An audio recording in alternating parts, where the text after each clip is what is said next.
우리가 예배에 대한 주제를 생각할 때 가장 먼저 떠오르게 되는 성경의 내용이 요한복음 4장에 나오는 예수님과 사마리아 여인의 대화다라고 할 수 있습니다.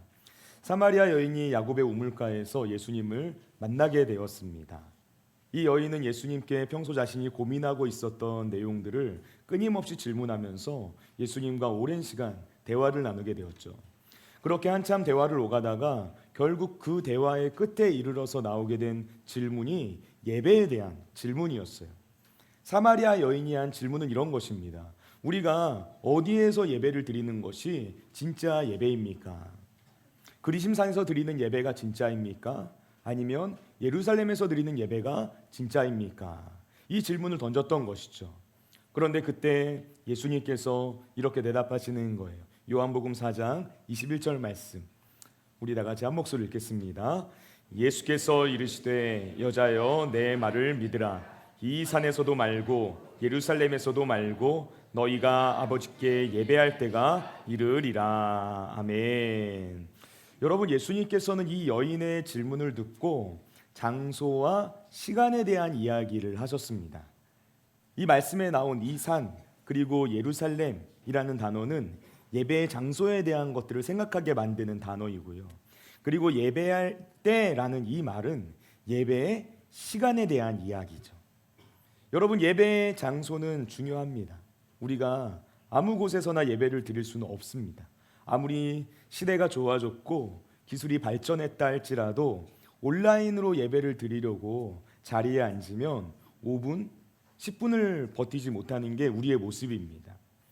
처음에는 분명 교회에서 예배를 드릴 때처럼 내가 바른 자세로 앉아서 예배를 드렸던 것 같은데 조금만 시간이 지나면 자세가 흐트러져 있고 내가 예배에 온전히 집중하지 못하는 이런 자신의 모습을 보게 되는 것이죠. 예전에 코로나 기간 때 혼자서 조용히 예배를 드리게 되는 그런 상황이 펼쳐졌어요, 제가. 근데 갑자기 밖에서 주한 아빠 하고 부른 소리가 들리는 거예요. 저도 모르게 예배 멈추고 나갔어요. 네 하면서. 그러고 나서 생각을 해보니까 이상한 것이죠. 예배가 중단된 거예요. 예배가 멈춘 것입니다. 너무나 이상한 일 아닙니까? 여러분, 그래서 예배를 드리는 구별된 장소가 필요한 것입니다. 우리가 하나님께만 집중할 수 있는 예배당이 필요한 이유가 바로 여기에 있는 것이죠. 예배 시간도 참 중요합니다. 예배는 하나님과의 약속입니다. 우리가 누군가를 만나기 위해서 시간을 정하고 약속하는 것처럼 우리 공동체가 하나님을 만나기 위해서 정해진 시간에 함께 모이기로 약속한 것이 바로 예배의 시간이라는 거예요. 만약 우리가 오전 11시 예배를 드리기로 약속을 했다면 그때부터는 그 시간에 맞춰서 하나님을 만날 수 있도록 예배를 준비해야 되는 거예요. 설교자는 말씀을 준비해야 하고요. 찬양팀은 콘티를 준비하고 성가대는 찬양을 준비합니다. 정성껏 예물을 준비하고요. 성도들의 교제를 위해 식당에서 식사를 준비하는 분들도 계시고 매주 예배당을 청소하시는 분들, 꽃꽂이로 예배를 준비하시는 분들도 계세요. 이동이 불편한 분들이 예배를 드릴 수 있도록 차량 봉사로 섬기시는 분들도 계십니다. 여러분, 예배라는 것은 단순히 우리가 의자에 앉아서 종교적인 예식에 참여하는 것만이 예배가 아닙니다. 예배는 우리가 하나님께 올려드리는 거예요. 우리의 찬양과 우리의 기도와 우리의 헌신과 우리의 몸과 마음과 우리의 예물을 하나님께 올려드리는 것이 예배입니다.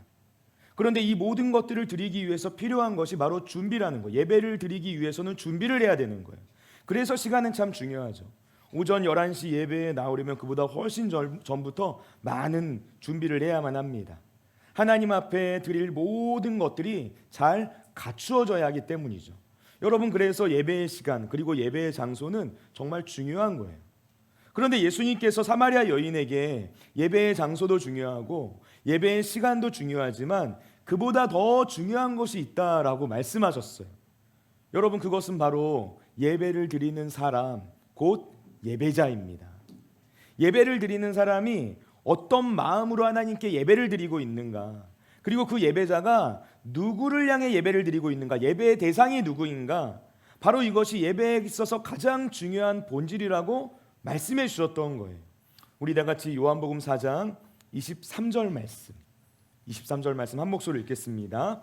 아버지께 참되게 예배하는 자들은 영과 진리로 예배할 때가 오나니 곧 이때라. 아버지께서는 자기에게 이렇게 예배하는 자들을 찾으시느니라. 아멘.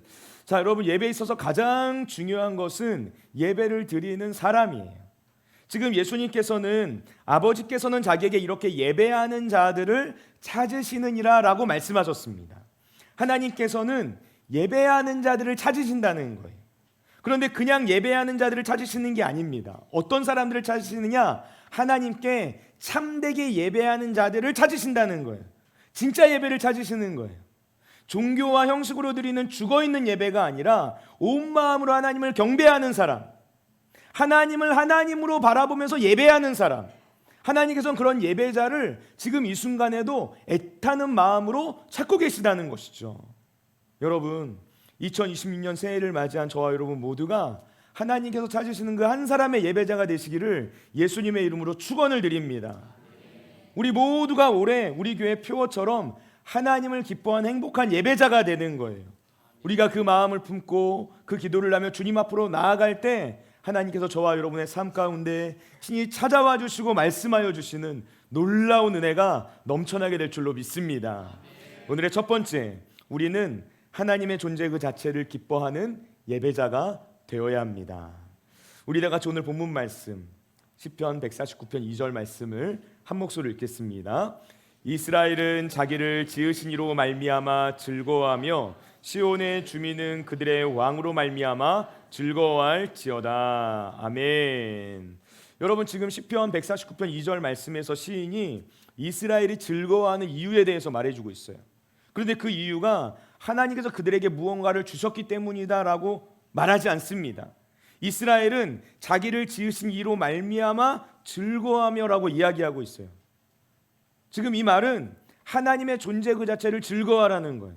이스라엘을 만드시니, 그들을 창조하신 분, 그들의 인생을 계획하시고 그들의 삶을 설계하신 그 하나님을, 그 하나님의 존재 그 자체를 기뻐하고 즐거워하라는 것입니다. 여러분, 자녀가 부모에게 여러 가지 감사의 고백을 할 수가 있죠. 엄마, 아빠, 저에게 스마트폰 사줘서 정말 감사합니다.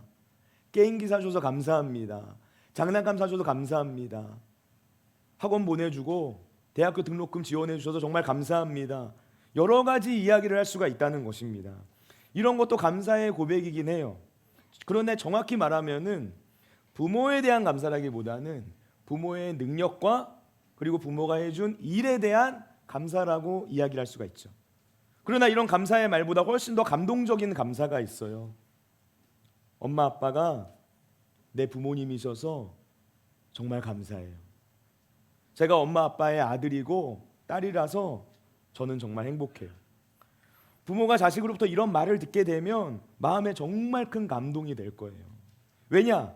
부모의 능력이나 부모가 해준 어떤 일 때문이 아니라 부모의 존재 그 자체로 인해서 행복합니다라는 고백을 해줬기 때문이죠. 여러분, 시인은 지금 이스라엘을 향해서 하나님께 이런 감사와 찬양을 올려드려라 이야기하고 있는 거예요. 우리를 만드신 하나님, 우리 인생을 계획하시고 우리를 디자인하신 그 하나님의 존재 그 자체로 인하여서 즐거워하라 말하고 있다는 것입니다. 여러분, 우리가 하나님을 기쁘시게 하는 것 참 중요한 일이에요. 우리 교회가 하나님께서 기뻐하시는 교회가 되는 것도 정말 중요한 일입니다. 그런데 이것보다 더 중요한 게 있어요. 그것은 우리가 하나님의 존재 그 자체를 기뻐하는 거예요. 우리 교회가 하나님 그분 자체를 즐거워하는 거예요. 어떤 형식이나 가식으로 하는 것이 아니라 정말 하나님이 너무 좋아서 하나님을 예배하는 거예요. 정말 하나님이 너무 즐거워서 그 하나님 안에 있는 것이 너무나 행복해서 하나님을 기뻐하며 예배드리는 거예요. 여러분, 그런 교회가 되는 것, 그런 꿈과 그런 비전을 품으시기를 바랍니다. 여러분, 웨스트민스터 소요리 문답의 제17세기에 영국에서 신앙교육을 위해 만들어진 기독교 신앙의 요약서거든요. 어린이들과 평신도들이 기독교 신앙이 뭔가 보다 더 쉽고 잘 이해할 수 있도록 질문하고 답변하는 형식으로 정리되어 있는 교리집이라고 이야기를 할 수 있어요. 그런데 이 웨스트민스터 소요리 문답의 제1문 첫 번째 질문과 답이 여러분 뭔지 아십니까? 화면 한번 보여주시겠어요? 사람의 제일 되는 목적이 무엇인가? 여기에 이렇게 답하고 있어요. 사람의 제일 되는 목적은 하나님을 영화롭게 하고 그를 영원토록 즐거워하는 것이다. 여러분, 사람에게 있어서 가장 중요한 첫 번째 목적이 무엇인가? 우리가 하나님을 영화롭게 하는 것, 하나님을 높여드리는 삶을 살아가는 것이라는 거예요. 그리고 우리가 하나님을 영원토록 즐거워하는 것, 이것이 우리 인생의 의미이고 목적이라는 것입니다. 여러분, 이것은 우리 신앙에서 너무나 중요한 핵심이라고 말할 수 있어요. 우리는 하나님을 영화롭게 하는 삶을 살아야 합니다. 하나님께서 나에게 주신 것으로, 하나님께서 우리에게 주신 은사와 재능으로, 그것이 큰 것이든 아니면 작은 것이든 그것으로 하나님을 높여드리는 삶을 살아야 하는 거예요. 그런데 여러분, 여기에는 중요한 비밀이 담겨져 있어요. 그것은 우리가 하나님을 위해 살아가게 되었을 때 비로소 하나님으로 인하여 즐거워할 수 있다는 것입니다. 세상이 주는 기쁨은 유통기한이 너무 짧아요. 그것은 잠깐의 쾌락에 지나지 않습니다. 그러나 하나님으로 인한 즐거움은 유통기한이 없죠.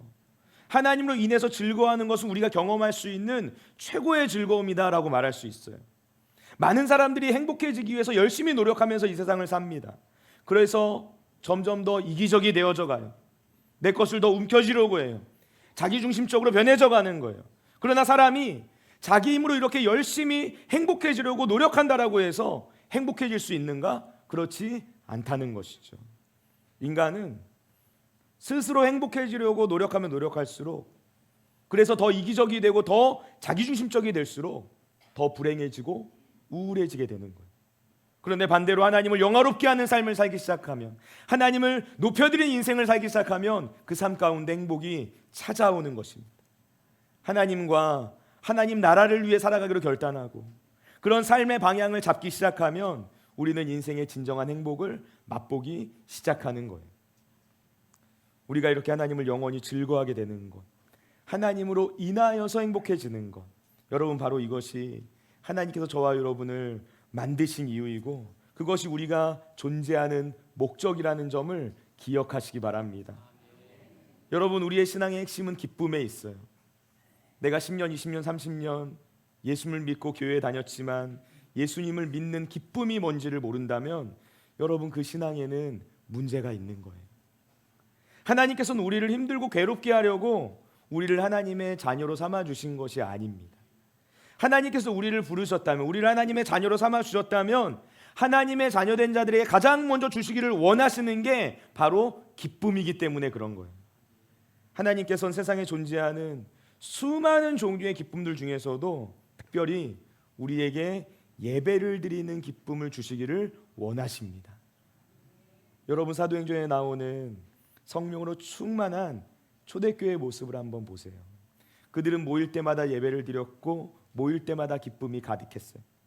억지로 모이라고 해서 모인 게 아니에요. 그 모임, 그 예배 자체에 기쁨이 있는 거예요. 즐거움이 가득했던 거예요. 여러분, 우리 다 같이 말씀 한번 보겠습니다. 사도행전 2장 46절과 47절 말씀, 우리 다 같이 한 목소리를 읽습니다. 날마다 마음을 같이하여 성전에 모이기를 힘쓰고 집에서 떡을 떼며 기쁨과 순전한 마음으로 음식을 먹고 하나님을 찬미하며 또 온 백성에게 칭송을 받으니 주께서 구원받는 사람을 날마다 더하게 하시니라. 아멘. 성령으로 충만한 초대교회 성도들은 예수님을 믿는 것 자체가 기뻤습니다. 그들은 함께 예배를 드리는 게 기뻤어요. 찬송하는 것이 즐겁고 말씀을 배우는 것이 재밌고 기도하는 것이 행복했던 거예요. 그렇게 기쁘고 행복해 보이는 성도들의 모습을 다른 사람들이 보게 되니까 교회가 부흥하게 되는 거예요. 억지로 한 것이 아니에요. 그들이 행복해하고 예수님 안에서 즐거워하는 모습을 보면서 교회가 날로 더 성장하게 되었던 것이죠. 여러분, 우리 교회가 성령으로 충만해져서 초대교회가 경험했던 이 기쁨을 경험하게 될 줄로 믿습니다. 이 기쁨은 인간이 인위적으로 만들어내려고 한다고 해서 만들어지는 기쁨이 아니에요. 이 기쁨은 오직 성령께서 부어오시는 기쁨입니다. 저와 여러분의 심령 가운데, 그리고 우리 교회 가운데 하나님을 기뻐하는 행복한 예배자들이 넘쳐나게 되어서 놀라운 부흥의 역사를 경험하는 우리 교회가 되기를 예수님의 이름으로 축원을 드립니다. 오늘의 두 번째, 우리는 하나님을 왕으로 인정하는 경외의 예배를 드려야 합니다. 여러분, 우리 오늘 본문 말씀 다시 한번 읽어보겠습니다. 시편 149편 2절 말씀 한 목소리로 읽습니다. 이스라엘은 자기를 지으신 이로 말미암아 즐거워하며 시온의 주민은 그들의 왕으로 말미암아 즐거워할지어다. 아멘. 여러분, 지금 시온의 주민은 그들의 왕으로 말미암아 즐거워할지어다라고 말하고 있는데요, 여기서 특별히 시온의 주민이라는 이 말에 한번 의미를 생각해 보았으면 합니다. 여러분, 시편 149편은 할렐루야 시편이라고 불리는 시편 146편부터 150편까지 이 5편의 시 중에서 4번째에 해당하는 시편이에요.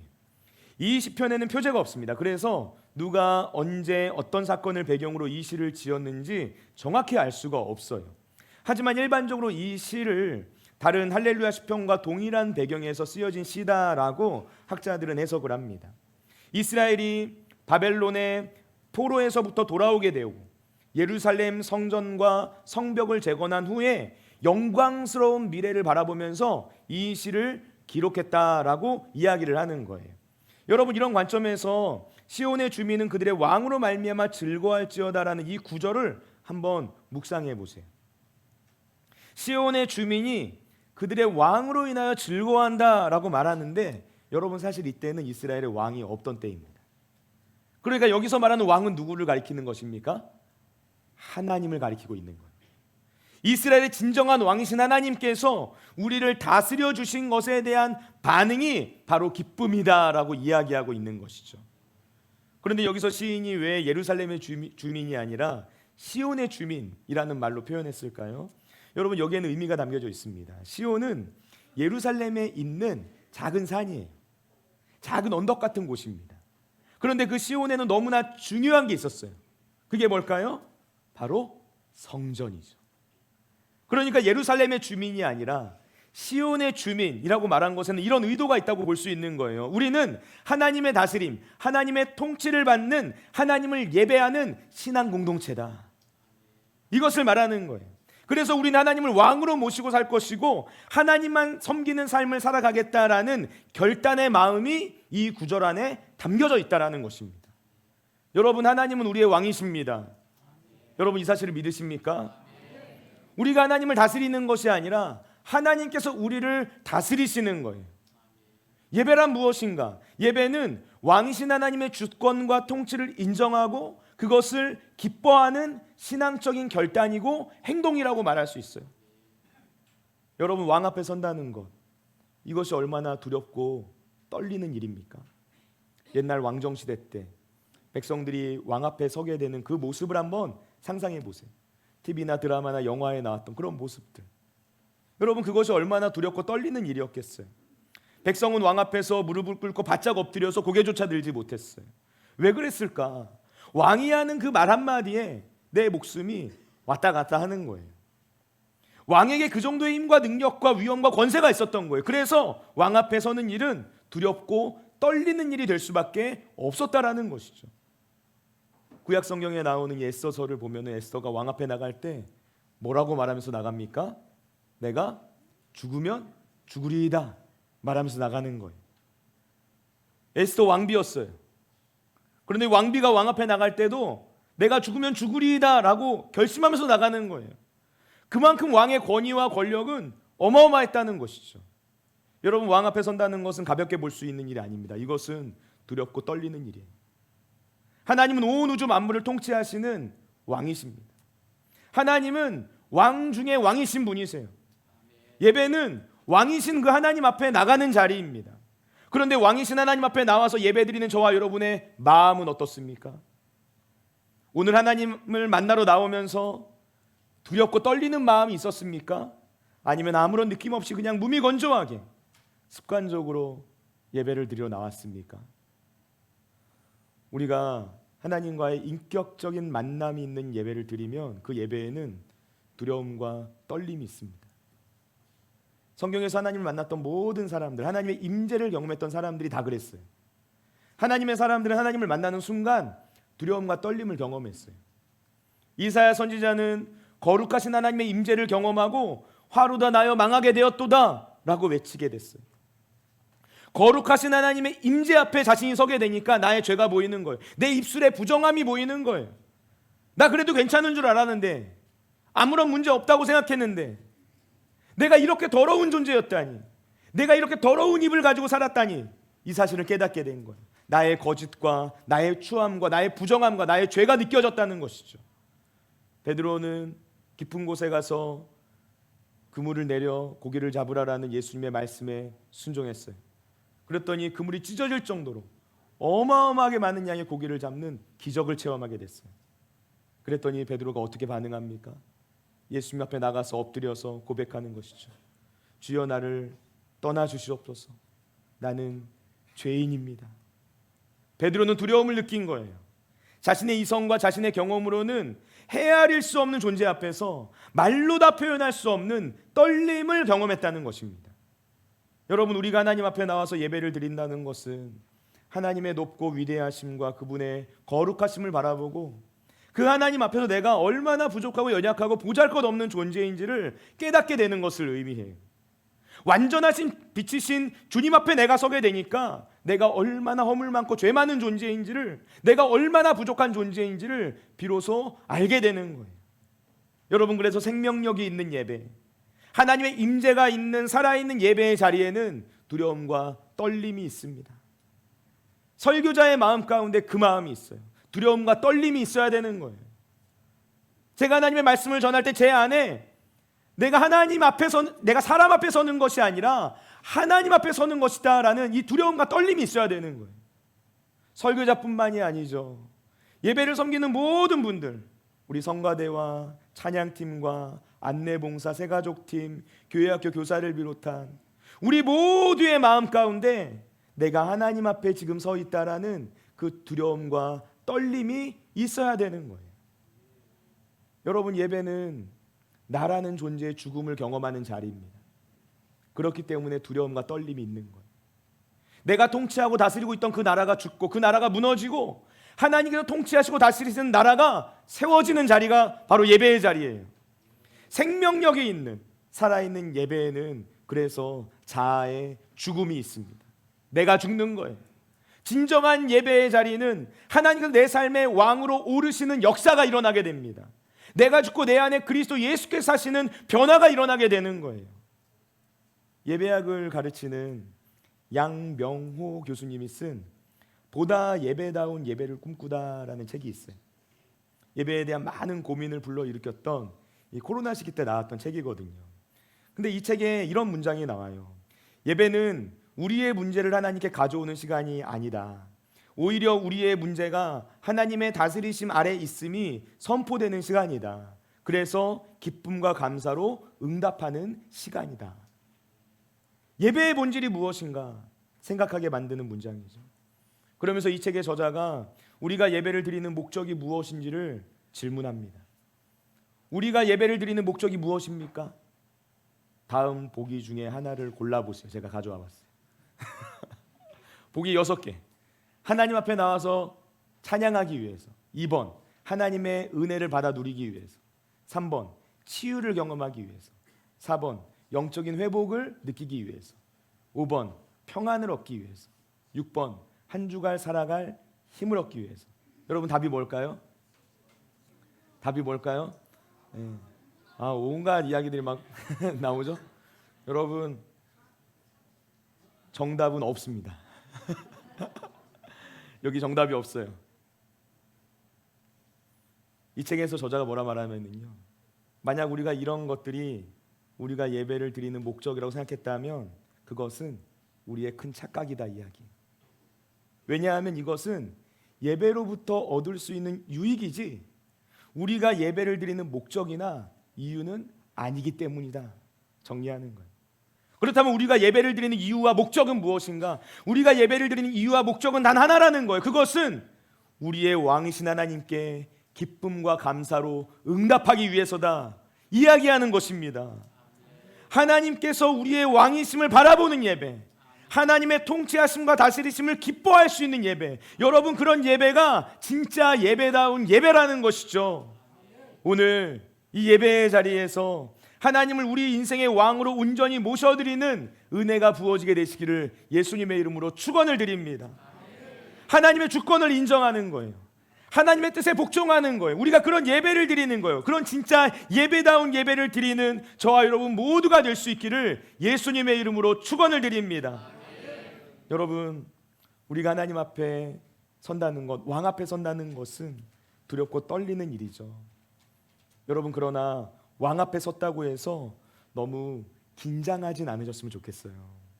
왜냐하면 우리의 왕이신 하나님은 자신의 하나뿐인 아들 예수 그리스도를 십자가에 내어주실 정도로 우리를 사랑하시는 분이시다라고 성경은 말해주고 있기 때문이에요.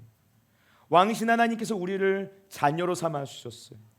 온 우주 만물을 통치하시고 다스리시는 하나님께서 우리의 아버지가 되어주신 거예요. 우리는 그분의 자녀가 되었다라는 것입니다. 여러분, 제가 목양실에서 설교 준비 막 하고 있는데 누가 아무렇지 않게 문을 열고 들어오는 거예요. 그리고 의자에 앉아서 막 과자를 먹는 거예요. 제 책상에 앉아서 갑자기 유튜브도 보기도 하고, 제가 집중해서 설교 준비를 하고 있든지 말든지 상관하지 않고 저에게 막 말을 걸어오는 거예요. 그럼 그 사람이 누굴까요? 네, 저희 애들이에요. 여러분, 우리가 하나님 앞에서 그런 존재가 되었다는 거예요. 우리는 하나님의 사랑을 받는 자녀라는 것입니다. 우리가 우리를 향한 하나님의 마음을 안다면, 하나님이 진짜 어떤 분이신지를 알게 된다면, 그렇다면 하나님께서 우리를 사랑하셨던 것처럼 우리 역시 하나님을 사랑할 수밖에 없는 거예요.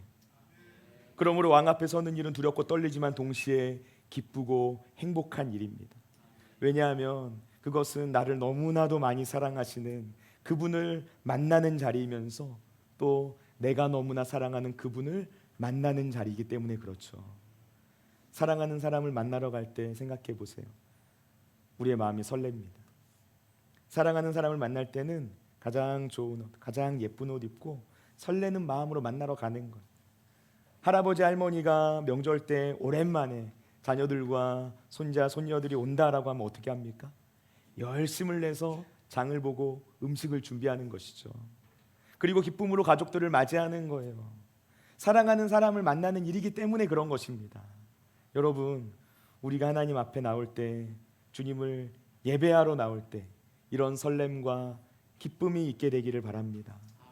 우리가 하나님의 사랑이 무엇인지를 더 깊이 알게 되었을 때 우리 안에 주님을 사랑하는 마음이 부어지게 되고, 그 주님을 향한 사랑의 마음 가운데 하나님께서 충만한 기쁨을 부어주시는 거예요.